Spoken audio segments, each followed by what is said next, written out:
अस्सलाम वालेकुम दोस्तों। आज की वीडियो बहुत ख़ास है क्योंकि आज हम निकले हैं ईद की शॉपिंग के लिए। आज आखिरी रोज़ा था और सऊदी अरब में ईद का चांद नज़र आ गया था। फ्रांस में ईद सऊदी अरब के साथ ही मनाई जाती है। मैं तो पाकिस्तान से आते वक्त ही अपने सारे कपड़े ले आया था। मुझे बस एक जोड़ा चाहिए था बूट का, लेकिन भाई ने जूते और कपड़े दोनों खरीदने थे। हम मार्केट की तरफ निकल पड़े जो कि मेट्रो ए का लास्ट स्टॉप था। मार्केट पहुंचे तो वाह वाह क्या गजब का आर्किटेक्चर था। ऐसा लग रहा था जैसे यहीं घूमते रहे, शॉपिंग बाद में देखी जाएगी। खैर सबसे पहले एक जूतों की दुकान नजर आई और वो एक ब्रांडेड दुकान थी। बिना देखे अंदर घुस गए, लेकिन जूतों की कीमतें देखने के बाद एहसास हुआ कि ये कोई ब्रांडेड शॉप है। बूट्स की कीमतें देखकर यूं लगा जैसे इनमें सोना जड़ा हो। पहला जूता हाथ में उठाया तो दिल बहुत खुश हुआ, लेकिन जब इसकी क्वालिटी देखी तो वो बहुत ज्यादा बेकार थी। थोड़ा घूमने के बाद हमें डिस्काउंट पोर्शन नजर आया जहाँ जूतों पर सेल लगी हुई थी, लेकिन इनकी क्वालिटी ऐसी कि नंगे पाँव फिरना बेहतर था। पूरा स्टोर घूमने के बाद एक जूता पसंद आया जिसकी कीमत थी 60 यूरो। मैंने उसे वैसे ही हाथ से वापस रख दिया जैसे कभी छुआ ही ना हो। फाइनली भाई को एक जूता पसंद आया जिसकी कीमत 40 यूरो थी। प्राइस भी रीजनेबल थी और क्वालिटी भी बहुत ज़्यादा अच्छी थी।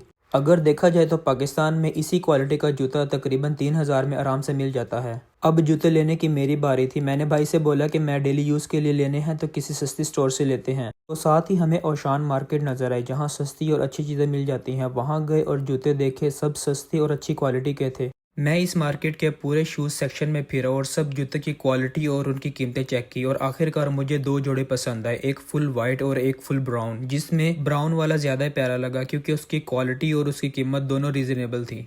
आखिर तसल्ली करने के बाद मैंने दोनों जूते ले लिए। ब्राउन वाला मुझे 12 यूरो का मिला और सफ़ेद वाला मुझे 14 यूरो का मिला। वैसे तो मैं एक जोड़ा लेना था, लेकिन कीमत देखकर मुंह में लालच आ गया और एक की बजाय दो जोड़े ले लिए। जूते लेने के बाद कुछ ज़रूरी चीज़ें भी लेनी थी जैसे कि कॉकरोच किलर स्प्रे, ट्राउज़र और बर्तन धोने का लिक्विड। सोचा मार्केट आए हैं तो सब सामान लेकर ही जाएं। ये स्प्रे बहुत मुश्किल से मिला क्योंकि पहले मैं एक स्प्रे लेकर गया था, वो किसी काम का नहीं था। ये उससे बेहतर है। अब बारी आती है पैसे पे करने की, जिसका सबको डर लगता है। हमारा टोटल बिल 40 यूरो बना था और पैसे पे करने के बाद अब बारी आती है भाई के कपड़े लेने की, क्योंकि कपड़ों लेने के लिए हमें कपड़ों की मार्केट जाना था। इस मार्केट में सब दुकानें साथ साथ थी, कपड़ों की और जूतों की। साथ ही हमें एक कपड़ों की दुकान नजर आई और बिना सोचे समझे अंदर चले गए। हमने पूरी दुकान घूम ली मगर मर्दों के कपड़े गायब। वहाँ काम करने वाले से पूछा तो वो हंसकर बोला, भाई ये लेडीज शॉप है। हमने भी शर्मिंदगी की बजाय एक प्रोफेशनल तरीके से थैंक यू बोला और बाहर निकल आए।